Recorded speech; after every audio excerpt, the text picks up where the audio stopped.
तो अब ऐसा करते हैं, है ना, डेफिनेट इंटीग्रल्स की कुछ और प्रॉपर्टीज़ करते हैं अपन।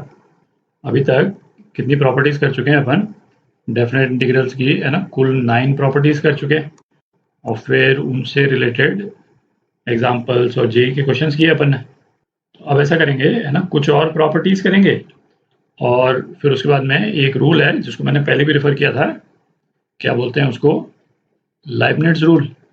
ठीक, तो लाइबनिट्ज़ रूल भी करेंगे, और उसके बाद में फिर इनसे रिलेटेड एग्जाम्पल्स और जेई के क्वेश्चंस जो इन सेट ऑफ प्रॉपर्टीज और लाइबनिट्ज़ रूल पे जो बनते हैं, है ना, उनको करेंगे अपन।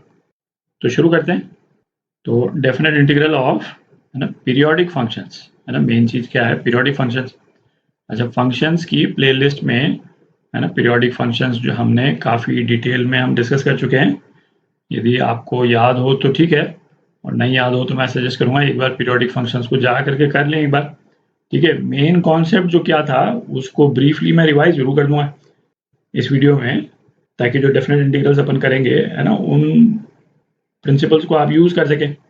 तो पीरियोडिक फंक्शन की बेसिक डेफिनेशन क्या होती थी भाई, एफ एक्स ये होता था एफ एक्स प्लस टी के बराबर। ठीक है, तो ये जो है ये पीरियोडिक फंक्शन की बेसिक डेफिनेशन हो गई, और ये टी जो है ना, टी हम क्या बोलते थे, fundamental period, fundamental period of periodic function, है ना। और फंडामेंटल पीरियड होने के लिए टी जो है वो क्या होना चाहिए, स्मॉलेस्ट वैल्यू पॉसिबल, है ना, स्मॉलेस्ट वैल्यू पॉसिबल। और हम स्मॉलेस्ट वैल्यू क्यों बोल रहे हैं कि मतलब वो स्मॉलेस्ट वैल्यू जिसपे फंक्शन जो है बार बार रिपीट कर रहा हूँ। ठीक है, तो जैसे ट्रिग्नोमेट्रिक फंक्शन, यदि हम साइन एक्स का ट्रिग्नोमेट्रिक फंक्शन लें, तो साइन एक्स का ट्रिग्नोमेट्रिक फंक्शन तो 2 पाई के पीरियड पे भी रिपीट करेगा और 4 पाई के पीरियड पे भी रिपीट करेगा। ठीक है, तो मतलब कई ढेर सारे पीरियड्स आप निकाल सकते हैं, है ना, जिन पीरियड पे वो बार बार रिपीट करेगा। तो फंडामेंटल पीरियड कौन सा हो जाएगा, फंडामेंटल पीरियड हम उसको लेते हैं, उस पीरियड को जो पीरियड इन सभी पीरियड्स में सबसे छोटा होता है। ठीक, अच्छा, अब ऐसा करते हैं, चूंकि अपन तो रिवाइज कर रहे हैं केवल, एक ट्रिग्नोमेट्रिक फंक्शन के रिस्पेक्ट में जो ट्रिग्नोमेट्रिक फंक्शंस के अलग अलग तरह के फॉर्म हो सकते हैं, है ना, उनको लिख करके अपन उनका पीरियड जो फंडामेंटल पीरियड जो है वो क्या होता था, है ना, उसको लिख लेते हैं, है ना। उससे आपका एक शॉर्ट रिवीजन हो जाएगा, क्योंकि जो मेथड हम ट्रिग्नोमेट्रिक फंक्शन साइन एक्स के लिए यूज करेंगे, है ना, सेम मेथड आप किसी भी जनरल पीरियोडिक फंक्शन के लिए भी यूज कर सकते हैं। साइन एक्स यूज करने से फायदा ये है कि भाई आप उसको विजुलाइज ज्यादा अच्छे से कर पाइएगा। ठीक, तो फंक्शन साइन एक्स, है ना, ये किसके बराबर है, फंक्शन साइन एक्स प्लस 2 पाई। ठीक, जहाँ पे 2 पाई वो सबसे छोटा नंबर है जहाँ पे ये चीज पॉसिबल है एक्स की हर वैल्यू के लिए। तो पीरियड जो है वो इस वाले केस में क्या हो गया, पीरियड 2 पाई हो गया। ठीक, फिर हमने क्या देखा था, यदि हम फंक्शन को ले लें, इस पीरियोडिक फंक्शन में हम एक कांस्टेंट ऐड कर दें, ठीक है, तो इससे पीरियड पे फर्क नहीं पड़ता है, पीरियड क्या रहेगा, 2 पाई का 2 पाई रहेगा, है ना, ये भी अपन डिस्कस कर चुके हैं। अच्छा, ये a प्लस साइन एक्स किया, यही मतलब इसी तरह से हम चाहते तो भाई a प्लस एफ एक्स करके भी कर सकते थे, है ना, एक ही बात है। जो प्रिंसिपल अपन यहाँ डिस्कस कर रहे हैं, है ना, सेम प्रिंसिपल्स जनरल फंक्शन पे भी लागू होंगे। अच्छा, फिर साइन एक्स को हम यदि साइन एक्स प्लस ए करके यदि लिख दें, ठीक है, तब भी हमने क्या देखा था, फंडामेंटल पीरियड पे कोई फर्क नहीं पड़ता। ठीक, अच्छा, फिर साइन ए एक्स, यदि x के साथ में कोएफिशिएंट यदि आ जाता है इस तरह से, तो फंडामेंटल पीरियड क्या हो जाता है, 2 पाई अपॉन ए। वहां पे फिर हमने ये डिस्कस किया था, ए को हम, है ना, मॉड में लिख लेते हैं, इन द सेंस कि ए पॉजिटिव हो चाहे नेगेटिव हो फर्क पड़ता नहीं है। यदि ए सपोज यहाँ नेगेटिव भी है, वो नेगेटिव को आप बाहर ले लें, और उसके बाद में, है ना, बात तो वही हो गई, साइन ए एक्स आ जाएगा, तो पीरियड पे कोई फर्क नहीं पड़ेगा।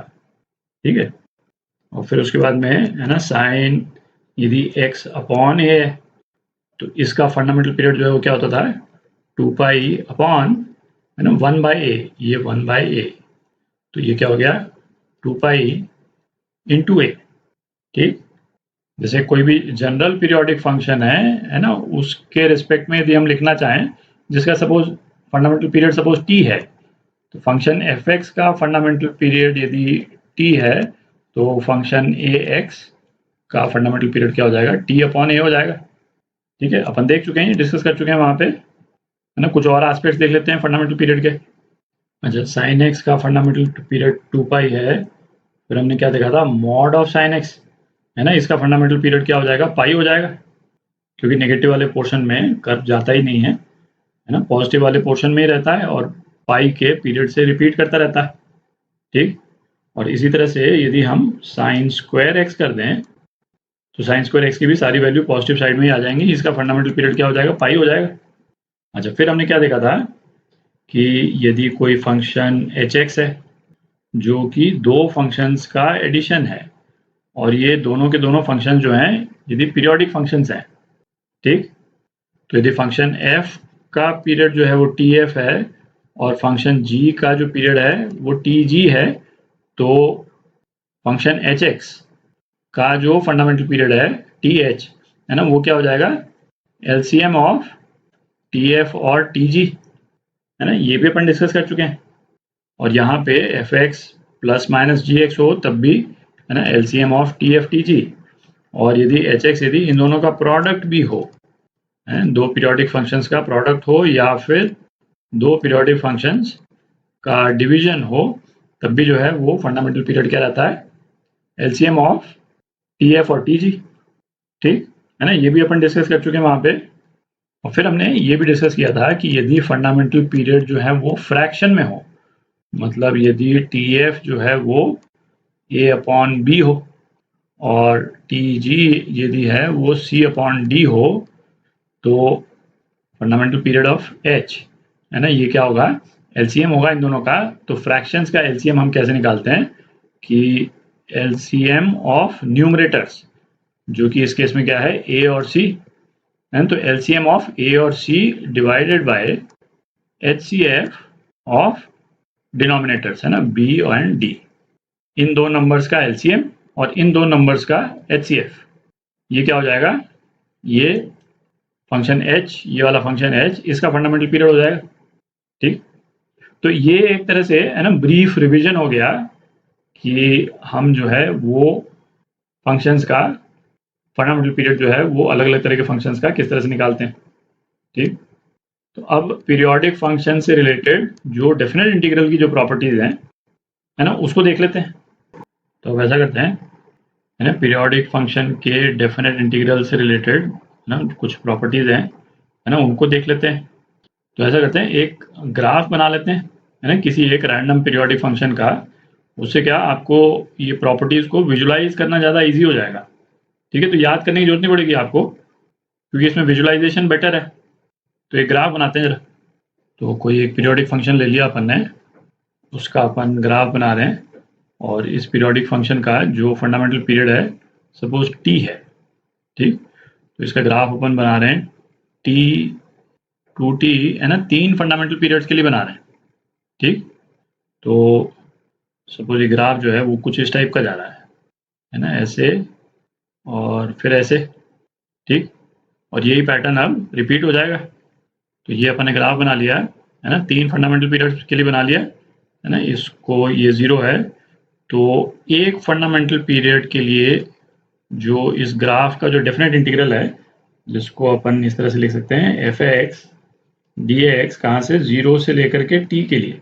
ठीक है, इसको सपोज अपन आई नॉट बोल देते हैं। ठीक, तो एक प्रॉपर्टी क्या हो गई भाई, यदि 0 से टी के लिए ये आई नॉट है, तो 0 टू एन टी, जहाँ पे एन क्या है, कोई नेचुरल नंबर है, तो बेसिकली क्या है, इसी डेफिनेट इंटीग्रल को हमने एन टाइम्स रिपीट कर दिया। ठीक है, तो ये क्या हो जाएगा भाई, ये एन आई नॉट हो जाएगा, है ना, दिख ही रहा है कि फंडामेंटल पीरियड के लिए इसका एरिया जो है वो ये था। ठीक, अब हर पीरियड के लिए भाई ये एरिया तो सेम ही रहेगा। भाई ये यदि आई नॉट है तो इस वाले पोर्शन के अंदर ये भी आई नॉट होगा, है ना, यहाँ तक का, और ये 2t से 3t ये भी क्या होगा, ये भी आई नॉट होगा।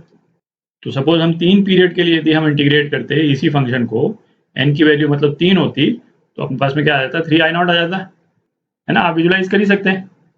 अच्छा, नेक्स्ट प्रॉपर्टी देखते हैं कि a से a प्लस टी, है ना, a जो है वो कोई भी एक कांस्टेंट हो सकता है, एफ एक्स डी एक्स, है ना, ये क्या हो जाएगा, तो इसको भी विजुलाइज करते हैं एक बार जरा। सपोज ये ए वाला जो पॉइंट है, ए वाला पॉइंट यहाँ पे है, तो ए प्लस टी वाला जो पॉइंट है ना, ए प्लस टी वाला पॉइंट जो है वो क्या हो जाएगा, यहाँ हो जाएगा, है ना। ये वाला पॉइंट क्या हो जाएगा, ये ए प्लस टी हो जाएगा, ठीक। तो अपना जो रेलेवेंट एरिया जो है वो यहाँ से यहाँ तक का हो गया।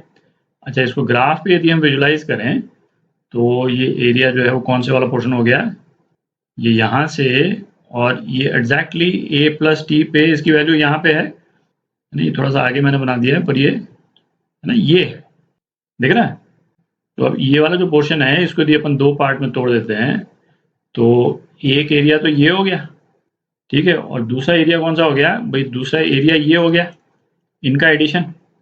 अच्छा, ये आप देख ही सकते हैं कि ये वाला जो एरिया है, ये वाला, इस वाले पोर्शन का जो एरिया है ना, एरिया अंडर द कर्व, और इस वाले पोर्शन का जो एरिया अंडर द कर्व वो तो सेम ही है, क्योंकि 0 से a के लिए ग्राफ का जो नेचर है ना, t से लेकर के a प्लस टी के लिए ग्राफ का जो नेचर है ना, एग्जैक्टली सेम है, क्योंकि ग्राफ तो रिपीट कर रहा है ना अपने आप को एग्जैक्टली सेम तरीके से।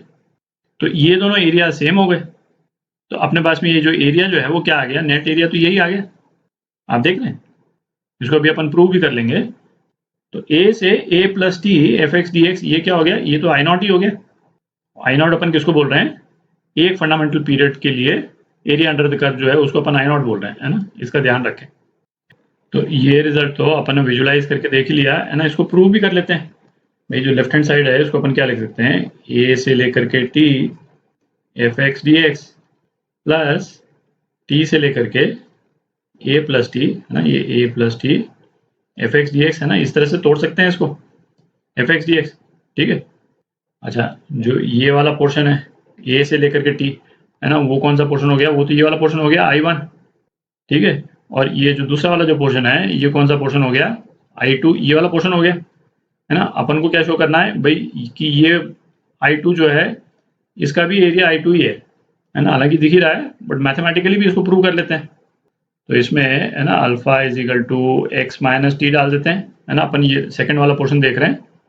तो x is equal to T पे अल्फा क्या हो जाएगा, 0 हो जाएगा, और x is equal to A plus T पे अल्फा क्या हो जाएगा, a हो जाएगा। तो ये जो सेकंड वाला जो पोर्शन है केवल इसी को लिख रहे हैं अपन, सेकंड वाला पोर्शन ये क्या हो जाएगा, 0 to a f x, x क्या है, alpha plus T D alpha, ठीक। और चूंकि ये पीरियोडिक फंक्शन है तो हमको क्या मालूम है कि एफ अल्फा प्लस टी जो है वो किसके बराबर है, एफ अल्फा के बराबर है। तो ये वाला जो एक्सप्रेशन है ना, ये क्या हो जाएगा, 0 to A F alpha D alpha हो जाएगा, ठीक। और अल्फा की जगह अपन एक्स रख दें तो क्या आ जाएगा, F X D X, 0 to A, है तो क्या आ गया, है ना, यही वाला पोर्शन आ गया। आप देख रहे हैं ये I2 वाला पोर्शन है ना, यही वाला पोर्शन आ गया। तो अपन ने इसको प्रूव करके भी देख लिया है ना, सेम ही चीज है।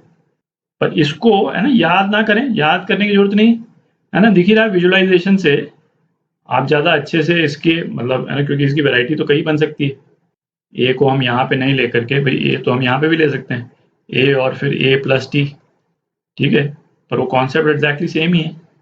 ये वाला एरिया भी जो आएगा, ये वाला एरिया, ये वाला एरिया, ये जो है क्या आई नॉट के बराबर होगा। किसी भी फंडामेंटल पीरियड के अंदर का एरिया जो है वो आई नॉट के बराबर है, ठीक। नेक्स्ट प्रॉपर्टी देखते हैं, मतलब तीसरी प्रॉपर्टी देखते हैं, है ना, एम टी से N T F X D X, ठीक है, जहाँ पे एम और एन जो है वो नेचुरल नंबर्स हैं, ठीक। तो अपने को क्या देखना है कि भाई हम इंटीग्रल जो निकाल रहे हैं कितने फंडामेंटल पीरियड्स के लिए निकाल रहे हैं। नहीं, यहाँ एम टी से एन टी है तो नंबर ऑफ फंडामेंटल पीरियड्स कितने हो गए, N T minus M T हो गए, मतलब क्या, एन माइनस एम टी, है ना। तो नंबर ऑफ फंडामेंटल पीरियड कितने हो गए, एन माइनस एम हो गए। और एक फंडामेंटल पीरियड का एरिया क्या है ये हम देख ही चुके हैं, तो ये क्या हो जाएगा, N minus M I naught, ठीक।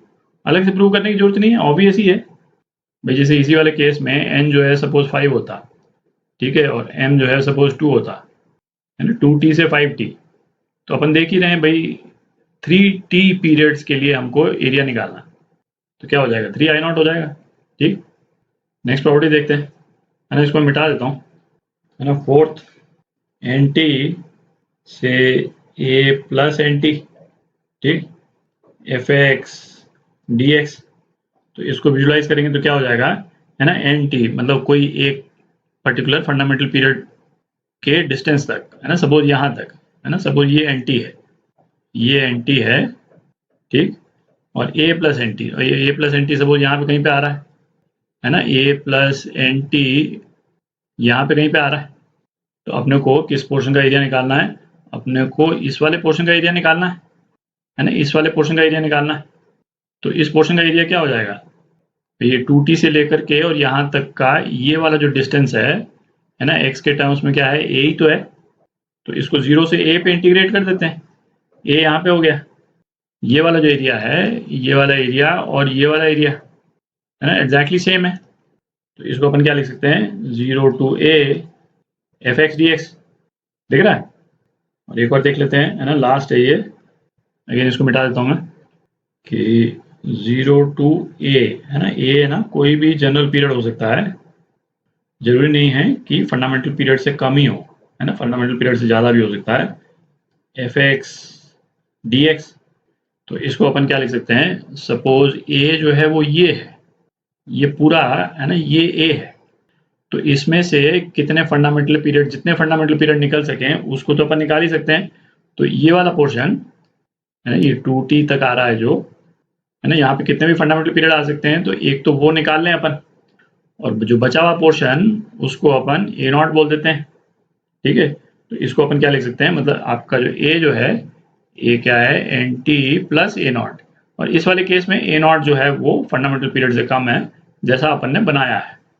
तो कंप्लीट फंडामेंटल पीरियड्स अपन ने निकाल लिए, और एक, है ना, फंडामेंटल पीरियड का कोई फ्रैक्शन है वो अपन ने निकाल लिया। तो इंटीग्रल जो है वो क्या हो जाएगा, 0 to N T plus A naught F X D X, ठीक है। अच्छा, 0 से एन टी तक के जो इंटीग्रल्स हैं, जो जिसमें कंप्लीट फंडामेंटल पीरियड्स अपने को मिल रहे हैं, जैसे इस वाले केस में जो अपने डायग्राम बनाया है, वो ये वाले पोर्शन का एरिया हो गया, ठीक। तो ये वाले पोर्शन का एरिया जो है वो कितना हो गया, n टाइम्स आई नॉट, है ना, ये तो अलग से निकाल लिया अपन ने, और प्लस बच गया कौन सा वाला पोर्शन, बच गया ये ए नॉट वाला पोर्शन बच गया, जहाँ पे ए नॉट जो है फंडामेंटल पीरियड्स का कोई एक फ्रैक्शन है ना, ये फ्रैक्शन वाला पोर्शन। तो इस फ्रैक्शन का अपने को इंटीग्रल अलग से निकालना पड़ेगा, है। तो ये पोर्शन जो है क्या हो गया, 0 to a not F X D x, है ना, 0 से कर दिया क्योंकि कोई फर्क तो पड़ता नहीं, 0 to a नॉट हो चाहे, है ना, एन टी से ए नॉट हो, है ना, ये इसके जस्ट ऊपर वाली प्रॉपर्टी में अपन देख ही चुके हैं, ठीक। तो ये आपकी नेक्स्ट प्रॉपर्टी हो गई। तो मेन क्या है, इसमें किसी भी प्रॉपर्टी को ऑब्वियसली याद करने की जरूरत नहीं है, जिस तरह से अपन ने विजुलाइज करके निकाले हैं, है ना, कॉमन सेंस ही है। तो आप भी विजुलाइज करके और इन रिजल्ट्स को आप यूज कर सकते हैं, ठीक। तो अगले वीडियो में कुछ एग्जांपल्स देखेंगे इसके, पीरियोडिक फंक्शन के इंटीग्रल्स के।